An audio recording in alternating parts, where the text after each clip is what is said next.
Today I'm going to be doing a book review on Michael Yardney's Guide to Getting Rich. I personally didn't read this book for over a year because I think I was put off by the look of the cover. Honestly, the whole time I was reading it, I would put it in my bag like this and hide it because I didn't want people to know I was reading this because it's just, the title's quite cringeworthy. I think this was actually strategic to draw in those people that love the get rich quick schemes. Herbalife. So yeah, this book is not about making money. It's actually about changing your mindset, gaining knowledge, and changing your behavior to grow wealth. So I wanted to just summarize the key points of this book because it's really helped me. When I started out reading this book, I was spending all of my money. I was working so much, I didn't have a social life, and I would complain to people like, oh, but I work, I'm just not earning enough, my rent's too expensive, all these excuses, until I read this book and realized what I was doing wrong. The key thing I've taken from this is about changing your mindset, facing your own truth of where you actually currently are, and starting to build the knowledge that is needed to build your wealth. I am at the very, very beginning of my journey, but this book has honestly shown me a path I can take, and since I've read it, I've felt like I have purpose again because I have a goal that I want to achieve. Yay! So, yay! So a little bit about Michael Yardney. He has his own business Metropole, which offers strategic advice on property investment, home buying and selling, financial planning and wealth management, property management and renovations, and property development through his own experience and expertise. He is currently 73 years old and still working because to him, wealth is about being able to use it to contribute to the lives of others, which is a motivating factor in generating more wealth and reflects how important mindset is to motivate your work. I love the analogy he used about climbing a mountain. If we were to climb a mountain today, let's say being the richest is at the peak of Mount Everest and you're at the bottom. To get to the top, you need tools, you need a plan, you need the strategies in place, you need probably a guide, how to survive the freezing cold, avoid avalanches, all of the things that are against you. First, be realistic with yourself. Can you climb it today? Probably not. You need to meet up with the right people and get yourself physically fit and knowledgeable about what you're about to do so you can reach the top. Not only that, but you need perseverance. If you stop halfway, you're not going to get to the top. We currently live in a world where it's actually the easiest it ever has been to become a millionaire. And now a millionaire is not even a big deal anymore. It's like multi-millionaires or billionaires. The problem people have is the mindset and what they've been taught and the perseverance to actually get there. Are you happy about where you are financially? Maybe you need to ask yourself these questions. Are you living the kind of life you want to be living? Are all your dreams being fulfilled? Are you prepared to try something new? These are the questions you need to ask yourself when you actually set on this journey, and they're the questions you'll need to remind yourself of when you don't feel like going on or you don't feel like putting in the discipline to reach there. And he puts in a lovely quote by Albert Einstein, which just sums this up so beautifully. We cannot solve our problems with the same level of thinking that created them. So we have to just stop doing the same thing over and over again, as it's not going to get us anywhere other than where we are. Be careful of who you take advice from. Obviously, if someone hasn't been there, you probably want to look to someone who has to get the best advice and be the best guide on your way up to Mount Everest. If someone hasn't climbed that mountain, I'm probably not going to trust them to get me there. To become financially free, you'll need the right knowledge, mindset, systems, and network of people. Some of the old rules that are myths, or they're definitely outdated. I know I held on to some of them because that's what I was told growing up, but these are the ones that we need to shatter and develop new ways of thinking. These are: get a good education.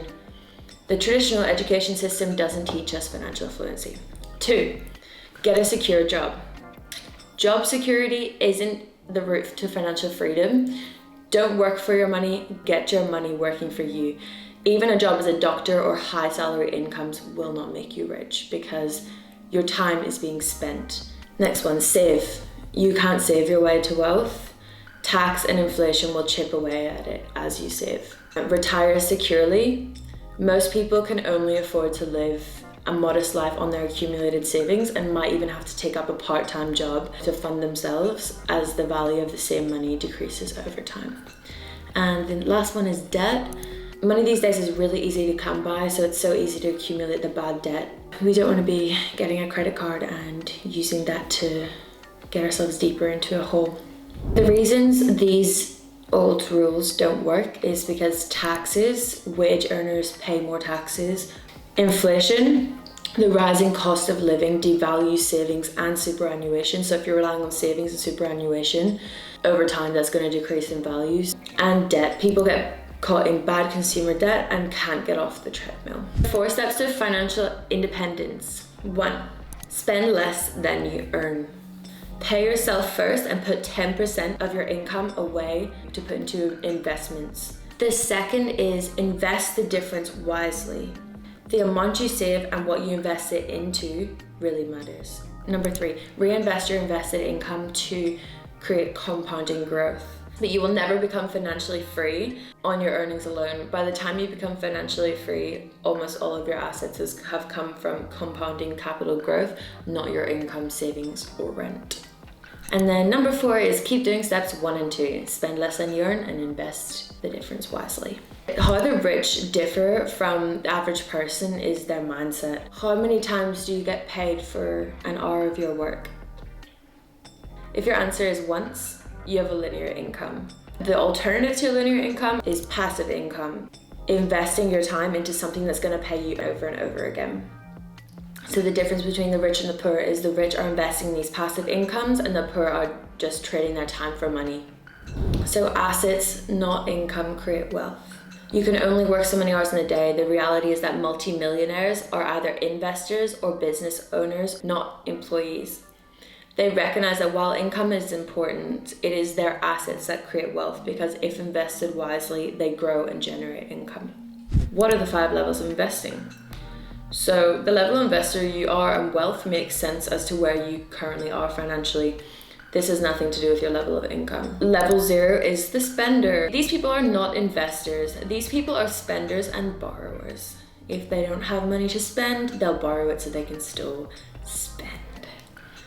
And level 1, we've got the saver. These people save to consume, not to invest. They should refine their financial and investing education and focus their efforts on choosing a specific wealth vehicle they are going to master. Level 2 is the passive investor. These people have become aware that they need to invest and have started learning about investment and begin accumulating assets. Level 3, the active investor. These people realize that they have become actively involved in their investment decisions. They will become financially literate and are starting to get their money working for them. These investors usually leverage the expertise of a network to industry professionals as they realize they can't do it themselves. Smart thinkers. Delegation. Level 4 is the professional investor. So a very small group of investors move to the top who have built and now manage a true investment business. So they've made their investing into a business. Rich people live within their means. So wealthy people avoid overspending by paying their future selves first. So they save 20% of their net income and live on the remaining 80%. Rich people don't gamble. They know that it's not luck, they create their success. Rich people read every day, so they're always educating themselves. It's really important to educate yourself on finances. The rich talk less and listen more. You're not going to learn by talking, you'll learn by listening. Listen more. Rich people avoid toxic people. 86% associate with other successful people, but 96% of those struggling financially stick with others struggling financially. So get out of your comfort zone, start mingling with people that are doing better than you. Yeah, surround yourself with people that are doing things that you want to be doing so you can learn from them how to get there. The rich don't give up. They have focus, persistence, and patience. Rich people set aside the self-limiting beliefs holding them back. The rich have mentors. 93% who had a mentor attributed their success to that person.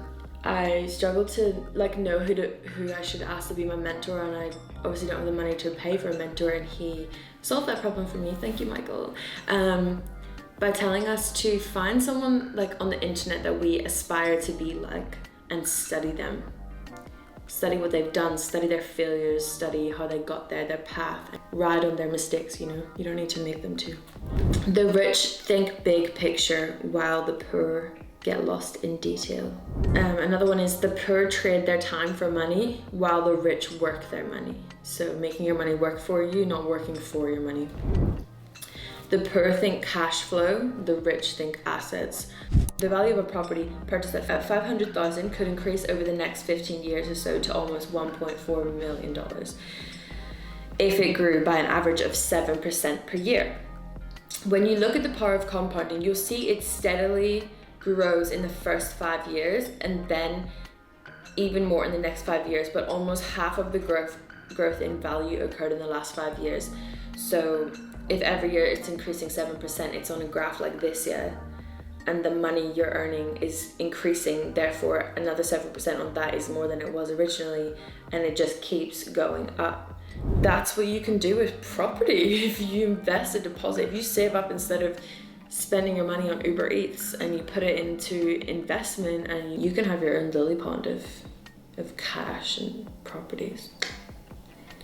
A lot of people interested in investing are interested in shares because they think that it's gonna make them a lot of money, but it's not as stable. So he just compares real estate versus shares. You can add value to real estate. With shares, you can buy them for the same price as everyone else. You can't increase their value apart from waiting over time to see if the company you've bought shares in does better. Like, you have no control over it. Whereas real estate, you can actually increase its value and increase your money flow, capital gain, through renovations, to accelerate the capital growth. Another one is property is a fundamental human requirement, but companies and their stocks come and go. If you're investing in property, you're investing in something that's really stable. Like, we all need a roof over our head, so it's not going to go anywhere anytime soon unless we all move to spaceships, but that is another story. We love property and it will always remain popular. So it is easier to become an expert in real estate. There are fewer unknowns than with shares. While you might like to think that you can master the world of shares, online trading and corporate legalities and structures, the simple fact is that it's much easier to gain a sound comprehension of property investment. Real estate can also be leveraged via a mortgage. Real estate has a proven rate of return. Real estate values are less volatile than shares. Real estate is more tax effective than shares for investment. So those were a few of the points that I found really helpful from this book. I know it's a lot of information, but it's honestly changed the way I view money, and I can see myself in the future having a property development business. I really recommend this for anyone who's an entrepreneur or struggling to find what they want to do, their direction in life. If you want to contribute but you don't know how, or you don't know how to gain the power to get there, I recommend changing your mindset about your finances so you can get ahead and then contribute and live your life the way you want. Do whatever you want, and hopefully that's to benefit other humans or aliens if you want to go there. But thank you so much, Michael Yardney, for this book. I will be getting his other books and listening to his podcast online. You should check it out and do the same. But thanks for listening, and hopefully do another book review soon. Ciao!